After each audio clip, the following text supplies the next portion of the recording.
दोस्तों, English with Jhaji में आप सभी का स्वागत है। आज हम लोग सिंस आई कैम यानी कि सिंस प्लस सब्जेक्ट प्लस बी2 यानी कि वर्ब के सेकेंड फॉर्म के संबंध में जानेंगे। दोस्तों, सिंस आई कैम का हिंदी अर्थ होता है जब से मैं आया हूँ। दोस्तों, अब हम लोग जानते हैं कि किस परिस्थिति में सिंस प्लस सब्जेक्ट प्लस बी2 का प्रयोग किया जाता है।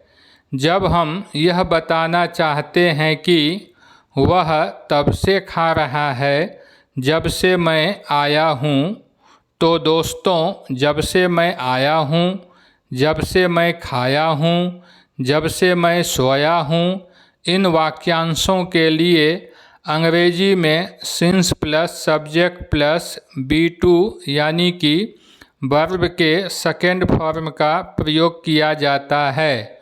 दोस्तों, इससे बनने वाले वाक्यों का क्या स्ट्रक्चर होता है, इन सभी के विषय में हम आगे के स्लाइड्स में देखेंगे।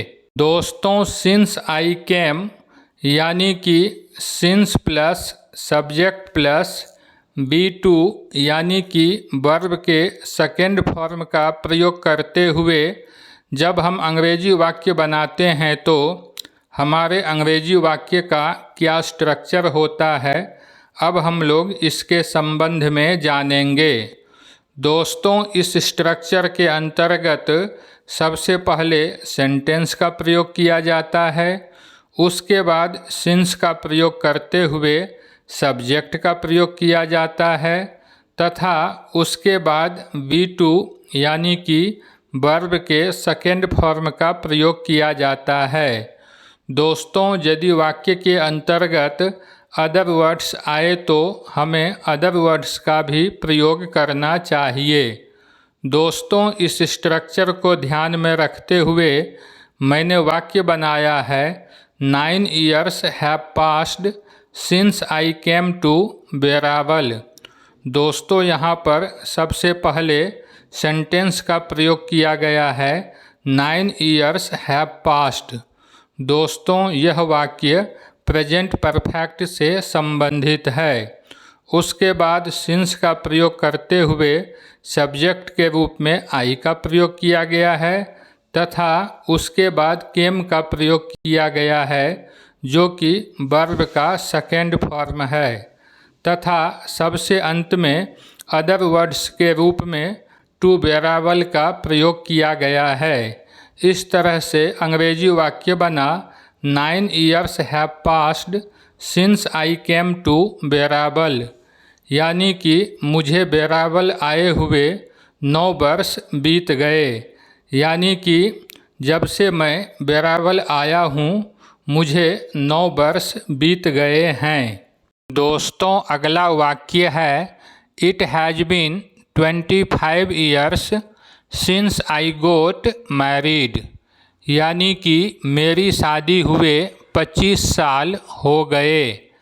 अगला वाक्य है 10 years have passed since I left Banasthali Vidyapith यानी कि बनस्थली विद्यापीठ छोड़े हुए मुझे 10 वर्ष बीत गए।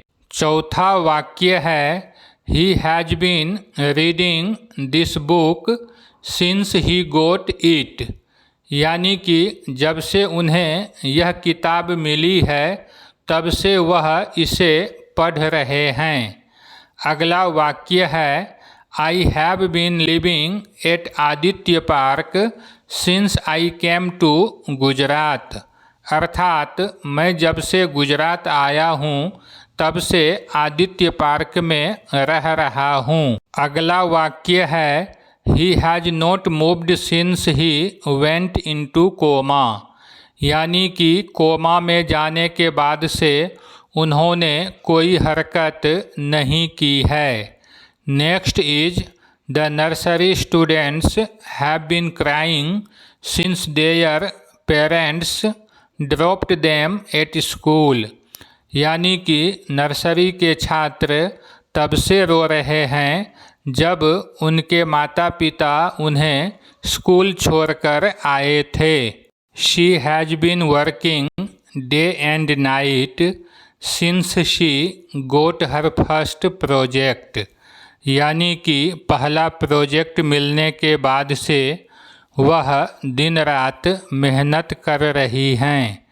Next is all house makers have been taking care of their families since the day they got married, यानी कि सभी गृहिणियाँ अपनी शादी के दिन से ही अपने परिवार की देखभाल कर रही हैं। अंतिम वाक्य है the baby is on the ventilator since the day she was born. दोस्तों, यहाँ पर सेकेंड फॉर्म के रूप में वाज का प्रयोग किया गया है। दोस्तों, इस अंग्रेजी वाक्य का हिंदी अर्थ है बच्ची जन्म के दिन से ही वेंटिलेटर पर है। दोस्तों, यदि यह वीडियो आपको पसंद आए तथा आप मेरे चैनल के लिए नए हो तो मेरे चैनल को सब्सक्राइब एवं वीडियो को लाइक अवश्य करेंगे।